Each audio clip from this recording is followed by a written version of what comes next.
Mannen, zijn de appjes tegenwoordig in het Duits of in het Nederlands? Ja, in Duits en het Nederlands. Alle twee. En Belgisch. Anders verstaan ze in Duitsland onze appjes weer niet, of ze gaan ze weer niet lezen. Dus dan vragen we weer, wat zeggen ze? Dus daarom maar Duits en Nederlands. Helikopter, schatje, maak je foto, nu de shoeën aan, die handen hoog, de bitterbal.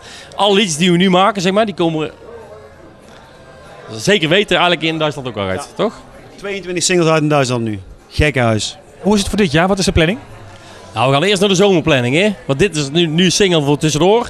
En dan van de zomer komt er nog een singeltje. En daarna gaan we weer eens rustig kijken. 9 mei gaan we de studio in, gaan we een liedje opnemen en die moet dan eind mei weer klaar zijn. Daar wordt misschien wel een nieuwe zomersingle, dat weten we nog niet. Kijken hoe deze loopt. En onze plannen voor Duitsland zijn al wel klaar. We willen eigenlijk wel rond 11-11 willen we toch wel in Duitsland zelf gaan scoren met een liedje.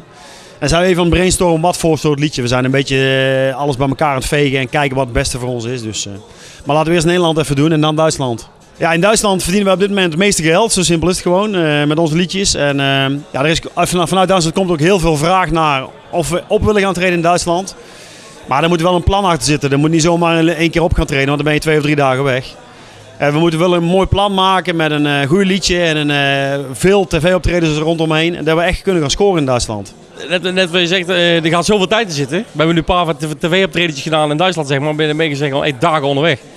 En dat is niet ons ding. Wij willen gewoon in Nederland lekker een beetje optreden en liedjes schrijven, maar niet dagen onderweg zijn voor 1 optreden. Dat is niet ons ding. Nee.